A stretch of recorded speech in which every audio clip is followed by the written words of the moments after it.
Hello, hello, hello, BSR Nation. Welcome back to Everland, home of the Ponderosa. So as you can see, Thomas and we're out here about to do yard work. And my yard work, as you know, consists of the backyard, the orchard where I'm sitting right now, the garden, and the Ponderosa. All right, so let me show you what's new out here. I decided to bring the vegetables, most of my vegetables that didn't do well this year. As you know, my seeds did not germinate, so I had to go to the big box store and buy some starts. And they did not do well either, which I did have them over there on the other side where the patio is. And I decided, why don't I just move most of them over here to the orchard? And I did. And it looks like they like it better over here. Those are my Brussels sprouts. They're underneath. I put those underneath the banana plant because it was so hot. And I felt as though it was going to burn up in the heat of the day. But over here, right here, it seems just right. And some peppers are over here. I have red onions, and they never let me down, so I don't think it matters where the red onions are. But yeah, I decided to move the vegetables right over here. So let's see what happens next. Let's see if they actually bear me some produce this year. I hope they do, because that was my plan. All right. Oh, let's see.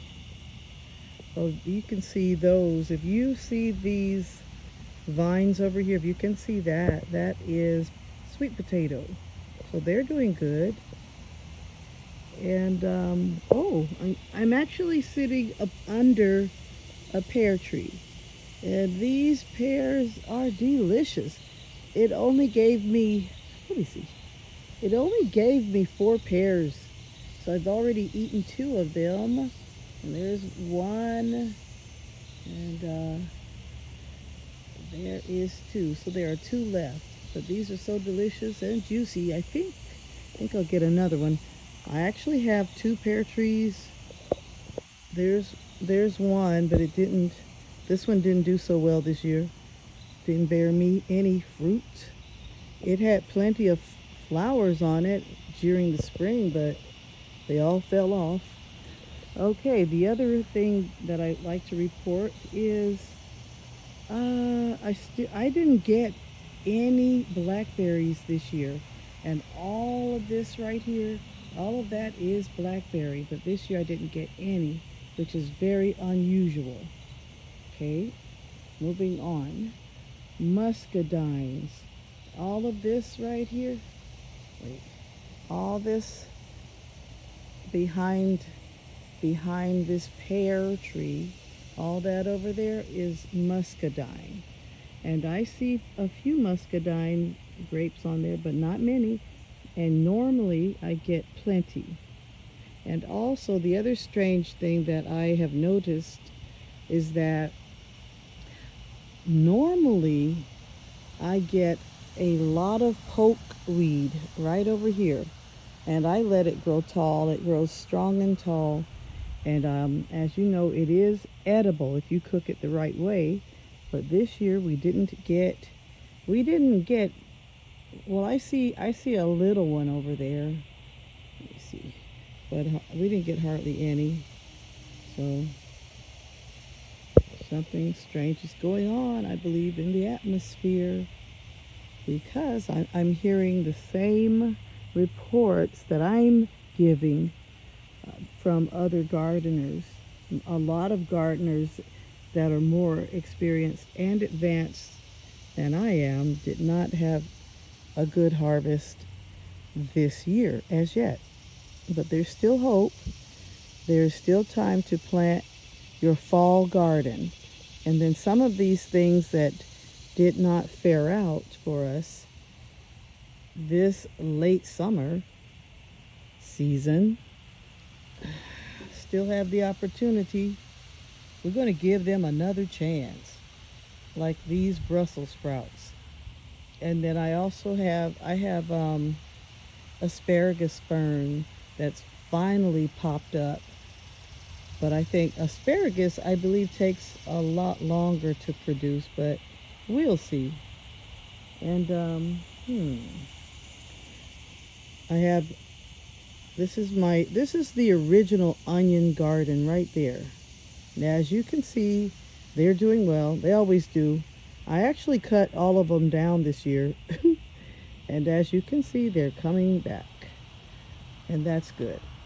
But my next project has to do with this area right here. It's going to be a surprise. You know how I love to set my intentions, and I have an intention for this. Also, if you don't already know, I believe in manifesting and vision boards. And what I tend to do is make my immediate environment my own 3D vision board. So I just, what I do is whatever I really want, and wherever I really want to be, I go ahead and I create it for myself right here. And then after it's done, I simply step into the vision. Like I did this orchard. Like I did paradise. Remember when I decided that I wanted to be in paradise? Everywhere I go, I would want and love for it to be paradise. So then I decided, why not create paradise right here? And why not become paradise? And I did, and before I knew it, voila, paradise came, and I'm in it. All right, Ponderosa's doing well. Waterfall is doing very well. I had to take one of my pumps, the one that I have hooked up to the R2D2 that was there. I had to take it off and substitute it for the pump that I have down there in the natural stream. And as you can see, my water is green, and I do believe that's because animals come out here during the night and they drink, and when they drink out of the Ponderosa, the bacteria from the plants that they've been eating gets into the water, and it does turn it green, and that's algae. And believe it or not, some people don't know, if you're not aware, algae grows when it's in the direct sunlight. So the conditions are perfect right here in the Ponderosa for algae. And if you've noticed, I have some of the waterfalls, like the one in the center, and this one, and that's right there. That's the hose that fills up the Ponderosa when it gets low, and that's been happening lately because of the evaporation.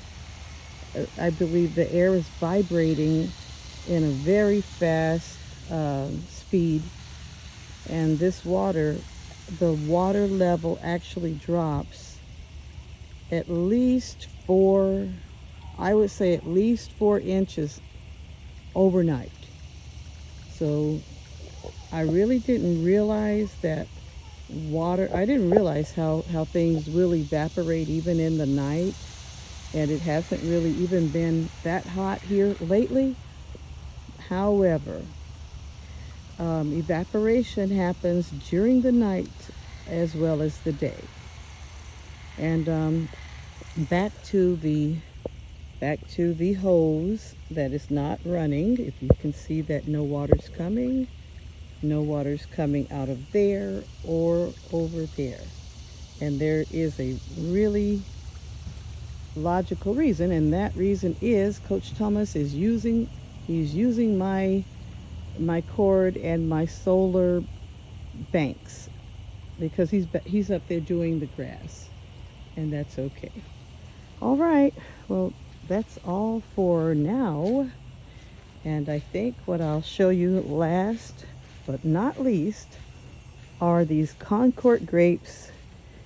And I've realized that the reason I'm missing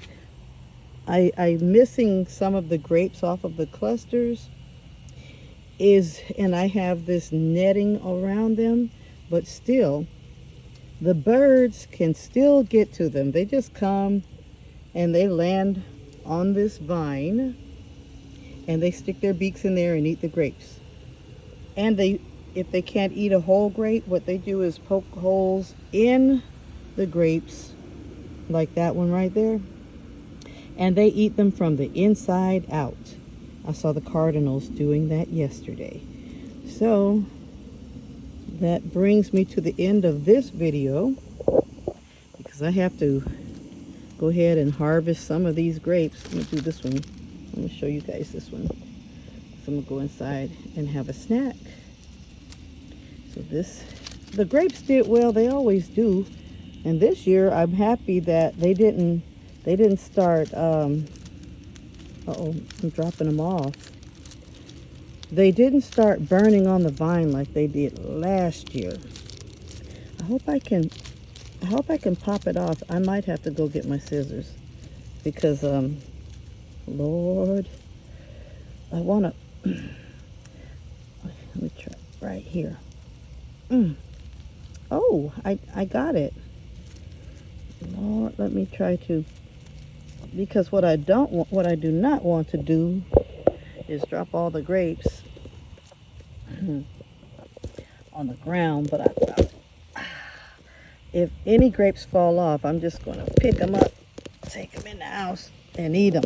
Okay, there we go. I have it. Concord grapes, guys. I'll let you know how they taste. I'll let you know in a later video. All right. As always, you know what to do. You know what to do. You know what to do. Stay prayed up and stay sprayed up.